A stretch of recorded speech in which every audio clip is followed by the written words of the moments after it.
బనకచెర్ల అంశం పైన BRSV state president Srinivas అని ఉన్నారు, గెలి శ్రీనివాస్ అని ఉన్నారు. మాట్లాడే ప్రయత్నం చేద్దాం.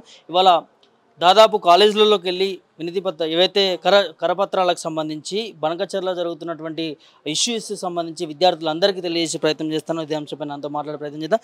చెప్పండి, ఎట్లా చూస్తారంటే ఒకవైపు విద్యార్థులను రెచ్చగొడుతున్నారంటూ ప్రభుత్వం నుంచి కొంతమంది నేతలు మాట్లాడుతున్నారు. విద్యార్థులు ఎందుకు మీరు కాంగ్రెస్ పార్టీ నాయకులు చేసిన ద్రోహం వల్ల తెలంగాణ శాశ్వతంగా ఎడారయ్యే పరిస్థితి ఉన్నది. గోదావరి నదీ జలాలు తెలంగాణ వాటా కోల్పోయే పరిస్థితి ఉన్నది. కాబట్టి విద్యార్థులు కొట్లాడుతున్నారు. కాంగ్రెస్ పార్టీ నాయకులు లేని సోయి విద్యార్థులకు ఉంటే తప్ప తెలంగాణ భవిష్యత్ తరలేదు. తెలంగాణ ఎవరి కోసం? విద్యార్థుల కోసం కాదా? ఎవరు చేసినా విద్యార్థుల కోసమే కదా. వాళ్ళ తల్లిదండ్రులు విద్యార్థులు బాగుండాలని చెప్పి తల్లిదండ్రులు విద్యార్థులను చదివిస్తున్నారు. ఇవాళ తల్లిదండ్రుల భూములను ఎడారి చేయడానికి ఇవాళ కాంగ్రెస్ ప్రభుత్వం ప్రయత్నం చేస్తుంటే అడ్డుకునే స్వేచ్ఛ మాకు లేదా? ఇవాళ ఎందుకు అరెస్ట్ చేస్తున్నారు రేవంత్ రెడ్డి గారు? ఎన్నికల ముందు నువ్వు మాట్లాడినావు కదా, ఎవరైనా ఎక్కడైనా స్వేచ్ఛగా తిరగచ్చు, భావజాల ప్రచారం చేసుకోవచ్చు, ఆ రైట్ ఉన్నది అని చెప్పి మాట్లాడిన రేవంత్ రెడ్డి గారు ఇవాళ ఎందుకు అడ్డుకుంటున్నావు? ఉస్మానియా విశ్వవిద్యాలయంలో విద్యార్థులు ప్రతి విద్యార్థికి మేము కరపత్రం ఇస్తుంటే ఎందుకు అడ్డు తగిలినావు?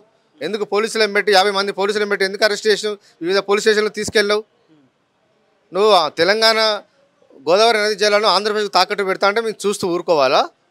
5 ఏళ్ళు నీకు అధికారం ఇచ్చింది మొత్తం తాకట్టు పెట్టడానిక? అందుకే ఖచ్చితంగా బీఆర్ఎస్ విద్యార్థులు రంగంలో దిగిరు. ప్రతి కాలేజీకి తిరుగుతున్నారు, ప్రతి విద్యార్థికి కరపత్రం ఇస్తున్నారు, వివరిస్తున్నారు, విద్యార్థులందరినీ సమీకరిస్తున్నారు. భవిష్యత్తులో ఈ ప్రాజెక్టును అడ్డుకునే లక్ష్యంగానే బీఆర్ఎస్ పోరాటం చేస్తుంది. గతంలో కూడా ముఖ్యమంత్రి మాట్లాడిండు, బనకచెర్ల విషయంలో కావచ్చు, ఇంకో అంశంలో కావచ్చు, ద్రోహం చేసిందే కేసీఆర్ అంటూ, హరీష్ రావు అంటూ వాళ్ళని కొరడా దెబ్బలతో కొట్టాలంటూ కూడా వ్యాఖ్యలు చేస్తారు. దీన్ని ఎట్లా చూస్తారు? ఏమంటున్నాం? అఖిలపక్ష సమావేశాన్ని ఏర్పాటు చేయి, ఎవరు తప్పేసినా తెలుసుకుందాం. మీ బీఆర్ఎస్ ప్రభుత్వం ఉన్నప్పుడు 9.5 సంవత్సరాల కాలంలో పూట ఆంధ్రప్రదేశ్కు ప్రత్యేకంగా లాభం జరిగే విధంగా, తెలంగాణకు నష్టం జరిగే విధంగా ఒక్క నిర్ణయం కూడా బీఆర్ఎస్ పార్టీ తీసుకోలేదు. బీఆర్ఎస్ పార్టీ తెలంగాణ హక్కుల కోసం కొట్లాడింది. ఎక్కడ ఒక 1 పాయింట్ కూడా మేము వెనుకడుగు వేయలే. తెలంగాణ ఉద్యమం జరిగిందే నీళ్ళ కోసం, నిధుల కోసం, నియామకాల కోసం. మేమెందుకు వెనుకపోతాం? ఆంధ్రప్రదేశ్ చేస్తున్న ఆగడాలను అడ్డుకునేదే బీఆర్ఎస్ పార్టీ. గోదావరి నదీ జలాల మీద 960 టీఎంసీల నీళ్లు మన వాటగా రావాల్సి ఉన్నా సరిగా వినియోగించుకోలేకపోతున్నాం, ప్రాజెక్టులు కట్టట్లేదనే దాని మీద పోరాటం చేసిందే బీఆర్ఎస్ పార్టీ. టీఆర్ఎస్ పార్టీ పోరాటం చేసిన నాయకుడే కేసీఆర్ గారు. ఇవాళ ఉన్న ప్రాజెక్టులను పండబెట్టి ఉన్న నీళ్ళని మొత్తం ఆంధ్రప్రదేశ్కి పోయే విధంగా చేస్తున్నవి నువ్వే కదా. కాళేశ్వరం ప్రాజెక్టును మేడిగడ్డను పక్కకు పెట్టి నీళ్ళని ఆంధ్రప్రదేశ్కి పోయే విధంగా చేస్తుంది ఎవరు? ఇవాళ రేవంత్ రెడ్డి. ఇవాళ అందుకే దాన్ని మేము ప్రశ్నిస్తున్నాం. ఎట్లా ముందుకు వెళ్తున్నారన్న? ఈ మోటివ్ ఏంది? మొత్తం 5 లక్షల కరపత్రాలు మేము ముద్రించినాం. ప్రతి విద్యార్థికి ఈ కరపత్రం చేరే విధంగా మా పీజీ వాళ్ళకు, ఇంటర్ వాళ్ళకు, డిగ్రీ వాళ్ళకు, పీజీ వాళ్ళకు, పిహెచ్డీ వాళ్ళకు అన్ని విశ్వవిద్యాలయాల్లో కూడా ఇలా మా విద్యార్థులు కూడా తిరుగుతూ ఉన్నారు, ఇంజనీరింగ్ కాలేజీలో తిరుగుతూ ఉన్నారు. ప్రతి విద్యార్థికి కరపత్రం ఇస్తాం, విద్యార్థులందరినీ సమీకరిస్తాం. ఈ కాంగ్రెస్ ప్రభుత్వం, నరేంద్ర మోడీ ప్రభుత్వం, అదేవిధంగా ఆంధ్రప్రదేశ్ ఆంధ్రప్రదేశ్కి లబ్ధి ఏ విధంగా చేపడుతున్న కార్యక్రమాన్ని బెనిఫిట్ ఇస్తున్నారో వీటన్నిటి విషయాన్ని కూడా వివరించే కార్యక్రమాన్ని మా విద్యార్థులు ఇవాళ సక్సెస్ఫుల్గా చేస్తూ ఉన్నారు. పరిస్థితి ఖచ్చితంగా నీళ్లపైన కావచ్చు, బనకచెర్ల ప్రాజెక్టు విషయంలో ఇవాళ అన్యాయాన్ని ఖచ్చితంగా ఎదుర్కొంటాము, విద్యార్థులతో చైతన్యం చేస్తాము, తెలంగాణకు జరుగుతున్నటువంటి నష్టాన్ని ఖచ్చితంగా ప్రజలకు తెలియజేస్తాము.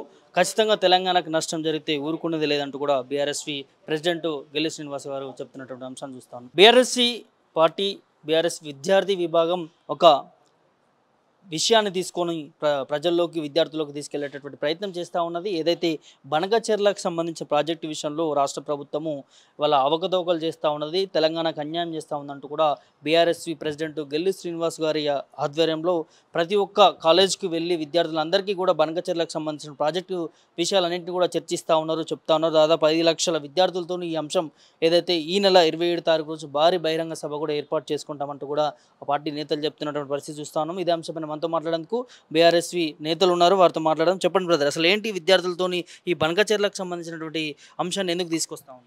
మా గౌరవనీయులు పార్టీ అధ్యక్షులు కేసీఆర్ గారి గైడ్లైన్స్ మేరకు మా రాష్ట్ర అధ్యక్షులు గెల్లు శ్రీనివాస్ గారి నేతృత్వంలో ప్రతి ఒక్క కాలేజ్ కూడా తిరిగి మళ్ళీ ఏదైతే మలిదశ ఉద్యమంలో కానివ్వండి, ప్రతి దానిలో కూడా విద్యార్థులు ఏదైతే తెలంగాణ రావడానికి పోరాడిరో మళ్ళొక్కసారి మళ్ళీ ఆంధ్రకి ఏవైతే మన గోదావరి నీళ్ళు ఏవైతే తరలిపోతున్నాయో, అన్యాయంగా మనకు రావాల్సిన వాటా మనకు రాకుండా ఏవైతే నీళ్ళు ఆంధ్రకు పోతున్నాయో అవన్నీ తెచ్చుకోవడానికి మళ్ళీ విద్యార్థులను చైతన్యవంతం చేసి, ఎందుకంటే గతంలో ఇప్పుడు ఈ దేశానికి స్వతంత్రం వచ్చింది కానీ మనం స్వతంత్రం తెచ్చిన నాయకులను మనం చూడలేం, కానీ రాష్ట్రాన్ని సాధించిన నాయకుడు మన కళ్ళ ముంగటనే ఉన్నాడు. ఏ విధంగా అయితే మన రాష్ట్రం వచ్చిందే 3 అంశాల కొరకని కూడా నేను ప్రతి ఒక్క విద్యార్థి దగ్గరికి వెళ్ళి నేను తెలపడం జరిగింది. నీళ్లు, నిధులు, నియామకాలు, ఈ 3 ముఖ్య ఉద్దేశాలు. అందులో మొదటి ఉద్దేశమే నీళ్లు. కాళేశ్వరం లాంటి ప్రాజెక్టు మనం కట్టుకున్నాం. మనం కూడా కాళేశ్వరం లాంటి ప్రాజెక్ట్ కట్టేటప్పుడు అక్కడ ఉన్న మహారాష్ట్ర ప్రభుత్వంతో మనం అనుమతి తీసుకోవడం జరిగింది.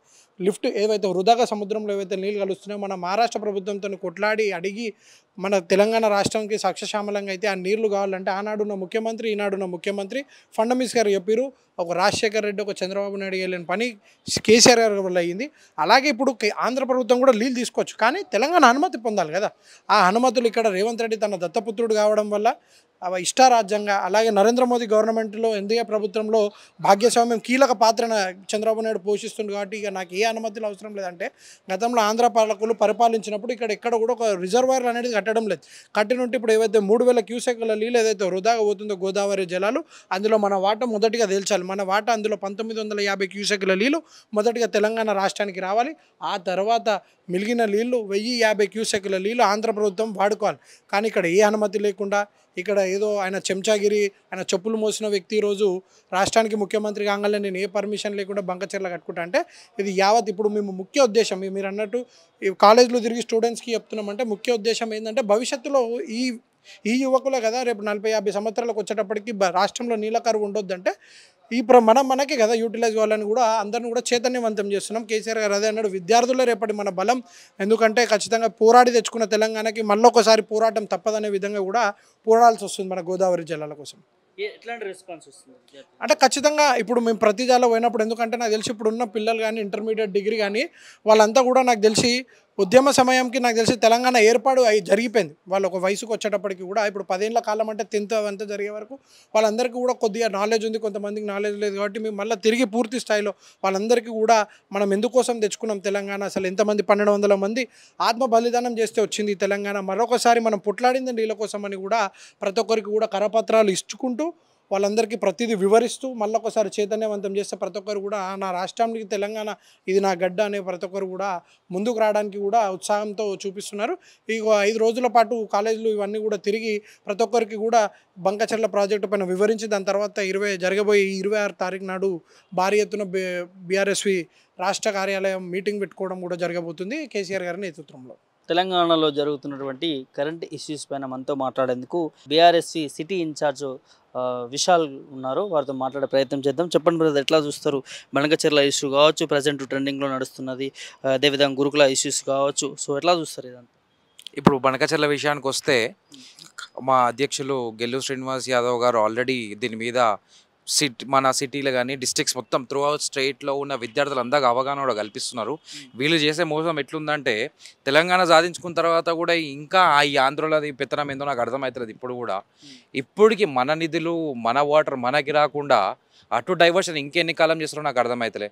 ఎన్నో టీఎంసీలు వాళ్ళకి దారి మళ్లించుకుంటా చంద్రబాబు ఆడికెళ్ళి చెప్తే ఈయన చేయడము, ఇది క్లియర్గా అర్థమవుతుంది. దీని విషయం ఇది విద్యార్థులందరికీ అవగాహన తెలపాలని చెప్పి ఇంకొక ఉద్యమం కొట్లాడి దీన్ని ఖచ్చితంగా ఆపాలని చెప్పి మా అధ్యక్షులు గట్టిగా నిర్ణయం తీసుకున్నారు. ఆయనని బేస్ చేసుకొని మేము అందరం వర్క్ చేస్తున్నాము. ఇది ఖచ్చితంగా వాళ్ళు ఎంత చేసినా ఏది చేసినా సరే మా నీళ్ళు ఎవ్వడు ఎత్తుకపోతే మేము ఎట్లా చేయాలో అట్లా చేసి పెడతాము. ఇదంతా వీళ్ళు ఎంత ట్రిబ్యునల్ వేసి, ఏ కమిటీలు వేసి, హయ్యర్ కమిటీలు వేసి, ఎన్ని మీటింగ్లు పెట్టుకున్నా చివరికి తెలంగాణ నీళ్ళు తెలంగాణకే ఉంటాయి. ఎవడో ఏదో అంటే ఎన్నో సంతకం పెడితే ఆ పేపర్లు ఇక్కడ చెల్లవు, అవి కావు. మా నీళ్ళు గతంలో నీళ్ళపైన ఏపీకి తీసుకుపోవచ్చు అని ఒప్పందం చెప్పి రాయలసీమను రత్నాలసీమ చేస్తా అన్నాడు. అది దీని విధంగా కాదు. వాళ్ళకు పోయే వాట వాళ్ళకు ఉంటుంది, మాకు వచ్చే వాట మాకుంటుంది. మాకు ఒక 80-90% వచ్చే వాట ఉంటే వాళ్ళకు 10%, 15% ఇచ్చి వాళ్ళకు కూడా నీళ్ళు అందాలి. కాబట్టి మొత్తం నీళ్ళు బంద్ చేస్తే వాళ్ళకు కూడా ఈ పంటలు పండాలి ఇవన్నీ ఉంటాయి. కాబట్టి దాన్ని బేస్ చేసుకొని ఆయన అన్నాడు తప్ప మొత్తం 20% మనకి ఇచ్చి మొత్తం 80% తీసుకోమంటారు ఎవరన్నా? తెలంగాణ రాష్ట్రం వచ్చింది దేనికి? వీళ్ళు చేస్తుంది దేనికి? కొరడా దెబ్బలతో కొట్టాలంటూ కూడా మొన్న కూడా మాట్లాడింది ముఖ్యమంత్రి. పోతురాజు అది వేసుకొని కొట్టుకోమని చెప్పు. అది మన అది ఉంటుంది కదా, కొర్రలు వేసుకొని కొట్టుకోమని చెప్పు. ఏమైతుంది? ఆ మహా న్యూస్ వాడు ఇట్లా మాట్లాడిండు. అసలు వాళ్ళని కొట్టాలి. మా విద్యార్థులు ఆడపోయి దాడి చేస్తే ఒక్కొక్కరిని 3 రోజులు పెట్టుకుంటారు పోలీస్ స్టేషన్లో. అలా థర్డ్ రోజు రిమాండ్ అయ్యారు. అర్ధరాత్రి గిల్లు శ్రీనివాస్ గారికి దాంతోపాటు ఒక 15 మంది విద్యార్థులకి అర్ధరాత్రి మాకు జడ్జి గారు బెయిల్ ఇచ్చారు. అది కూడా అయింది, బాండ్ మీద రిలీజ్ చేసారు. నెక్స్ట్ డే పోయి మేము మా లీగల్ టీం ద్వారా మేము బెయిల్ తెచ్చుకున్నాము. తర్వాత నుంచి దొరికిన వాళ్ళని ఒక 5 మంది రిమాండ్ పంపించారు. జస్ట్ 2 days కింద వాళ్ళు చెంచలగూడకి వెళ్ళి బయటికి వచ్చారు. 3 రోజులు పెట్టుకొని ఇబ్బందులు పెట్టి వీళ్ళు ఎన్ని పెట్టినా సరే వాళ్ళు ఎంత చేస్తే మేము కొడితే బాల్ ఇచ్చి కింద కొడితే ఎట్లయితే పైకి లేస్తాం మేము కూడా అట్లనే లేస్తాం. బరాబర్ చెప్తున్నా. వాళ్ళు ఎన్ననే వేసుకొని కొరడబ్బలతో కొట్టుకొని అసలు దొరికేది ఉండే. ఇట్లా ఇంకోటి చెప్తున్నా, ఈ మన మీడియా ఏదైతే వాళ్ళ మీడియా ఉందో మేము చేసిన తర్వాత ఇంకా దగ్గర ఈ తమ్నెయిల్స్ గిమ్నెయిల్స్ అని దెబ్బకు మార్చారు. ఇగో ఏది ఉంటుంది పెట్టురు. మీరు చూసిర్రా, చేసిర్రా, సిట్ ఏమన్నా మీకు అది పత్రం ఇచ్చిందా, ఏమన్నా చెప్పిందా, అఫీషియల్గా వచ్చి చెప్పిందా? ఎట్లా చెప్తారు నాకు అర్థం కాదు.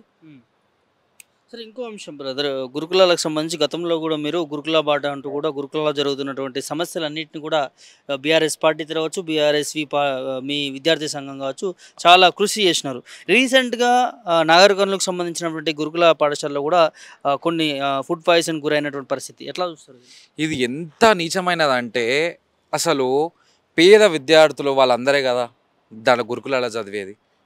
బడుగు బలహీన వర్గాలు వాళ్ళే కదా ఉండేది. 30 మంది నాగర్ కర్నూల్లో ఆ రోజు 7:30కి తిన్నారంట డిన్నర్. 7:30కి అయితే ఒక హాఫ్ అన్ అవర్కే అందరికీ ఫుడ్ పాయిజన్ అయింది. 30 మందిని పోయి అక్కడ గవర్నమెంట్ హాస్పిటల్ జాయిన్ చేపిస్తే అది బయటికి రాకుండా వీళ్ళు ఎంత ఆపినా సరే వాళ్ళని ఒక ఇంటెన్సివ్ కేర్ షిఫ్ట్ చేయకుండా జనరల్ వార్డులో పెట్టారు. అది మీడియా, మన సోషల్ మీడియా ఎంత యాక్టివ్ ఉందో మీకు తెలుసు. మీలాంటి మీడియా వాళ్ళు వెళ్ళి అక్కడికి వెళ్ళి దాన్ని బయట పెడితే వెంటనే అది బయటికి వచ్చి మా టీం అంతా గిల్లు శ్రీనివాస్ గారు అక్కడ నుంచి కోఆర్డినేట్ చేసుకొని ఇక్కడ నుంచి మా టీం అంతా వెళ్ళి దాన్ని బయటికి తీసుకొస్తే అసలు తల్లిదండ్రులను వెంటనే పిలిచి తీసుకోమన్నారంట. ఇప్పుడు ఆ పిల్లలందరూ కూడా ఇంట్లో ఉన్నారు హోమ్సిక్ ఒక 10 days దాకా. సాంబార్లో దోమలు వస్తే తినమన్నారు. మీకు వస్తా సాంబార్లో తినరు మీరు. ఇప్పుడు ఉన్న మంత్రుల పిల్లలని తినమనరు, అదే పోస్తాం. సాంబార్లో దోమలు పడితే తినాలా? ఉడకని అన్నం అట్లనే పెడుతురా ఇంట్లల్లో. వాళ్ళు మన బిడ్డలే కదా, దానికి సపరేట్ ఫండ్ ఉంది కదా. ఫుడ్ కమిషన్ మా చైర్మన్ గారు, మీరు ప్రతి ప్రైవేట్ కాలేజ్లలో పోయి ఆడ దాడి చేసుకుంటా ఉమెన్స్ కమిషన్ ఉంది, ఆడ చాలామంది మహిళలు ఉన్నారు. మళ్ళీ ఆడుకోండి మన ప్రభుత్వ పాఠశాలలకు వెళ్ళండి, ప్రైవేట్ కాదు పోయేది. మీరు వెళ్ళేది గురుకుల పాఠశాలలు ఎన్నో ఉన్నాయి. పోయి మీరు ఆడ చేయండి దాడులు, ఆడ చేయండి రైట్స్, తీయండి బయటికి ఏమేమి వస్తున్నాయి. ఆ పక్కన ఏపీ స్టేట్ చూసి నేర్చుకోండి. వాళ్ళు మీ వాళ్ళే కదా, ఆ పక్కన ఏపీ స్టేట్ చూసుకొని నేర్చుకోండి. మెనూ కార్డు, ఒకటి ఫాలోఅప్స్, వాళ్ళకి సపరేట్ నిధులు, పర్ ప్లేట్ 35 rupees 40 rupees ఉంటుంది. మనకు అవి ఏం లేవు. ఉడికిన అన్నము, దొమ్మలు పడ్డ సాంబారు, పల్లీలు లేని చట్నీ.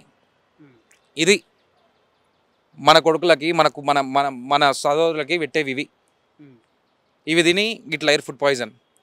దాన్ని కూడా మేము చాలా సీరియస్ యాక్షన్ తీసుకున్నాము. విద్యాశాఖ మంత్రిగా రేవంత్ రెడ్డి గారు ఉన్నారు. ఇన్ని అవకతవకలు జరుగుతూ ఉంటే కూడా ఎందుకు పట్టించుకుంటారు? ఆయననే విద్యాశాఖ ఉంటాడు, ఆయనే హోంశాఖ ఉంటాడు, అది ఎవరికి ఇయ్యాడు. దాని సపరేట్ అసలుకి విద్య ఎడిపోతుందో అర్థం కాదు. దాని మీద Group 1 నోటిఫికేషన్కి ఇంకా లేదు, అది ఇంకా కోర్టులోనే ఉంది. మొత్తం అసలు తెలంగాణలో కరెక్ట్ వ్యవస్థ నడుస్తుందంటే అది పోలీస్ వ్యవస్థ మాత్రమే. పోలీసు వాళ్ళనే కరెక్ట్.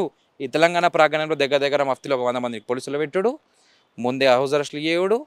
ఇది తప్ప ఏమైతలేదు అన్న. అసలు తెలంగాణ కరెక్ట్ వ్యవస్థ పనిచేస్తుంది. ఏ వ్యవస్థ కాదు కదా, తెలంగాణ వ్యవస్థ పోలీస్ వ్యవస్థ ఒక్కటే పనిచేస్తుంది. ఇది ఒక్కటే. అసలు వేరే వాళ్ళు పని చేస్తలేరు. అసలు ఏమవుతుందో కూడా అర్థమవుతలేదు. ఆ విద్యాశాఖ అట్లనే ఉంది. ఏమైనా అప్గ్రేడ్స్ అయినాయా? సపరేట్ ఫండ్ ఇచ్చిరా? సపరేట్ బడ్జెట్ ఇచ్చిరా? ఒక్కటి అవుతలేదు. ఏం చెప్తారు ప్రభుత్వానికి బీఆర్ఎస్ తరఫు నుంచి? ప్రభుత్వానికి బీఆర్ఎస్ తరపు నుంచి ఇంకా మేము స్టార్టే చేయలే. మనం చూపెట్టింది మొత్తం ట్రైలరు. ఇప్పుడు అసలైన బీఆర్ఎస్వి అంటే ఇప్పుడు ఉంటుంది. ఇంకా 26th రోజు భారీ ఎత్తున బీఆర్ఎస్వి ప్రోగ్రామ్ చేయాలని చెప్పి మా పెద్దలు నిర్ణయిస్తున్నారు. దానికి కూడా మేము చాలా భారీ ఎత్తున ఈ ప్రాబ్లమ్స్ అన్నిటికీ సాల్వ్ చేయడానికి మా అధ్యక్షులు కేటీఆర్ గారికి పిలుపు మేరకు ఉంటుంది. ఇప్పుడు ప్రోగ్రామ్ ఉంటుంది. ఇక అప్పుడు కూడా దాన్ని బేస్ చేసుకొని ఇక నెక్స్ట్ మేము ముందు ప్రోగ్రామ్స్ అన్నీ తీసుకుంటాం.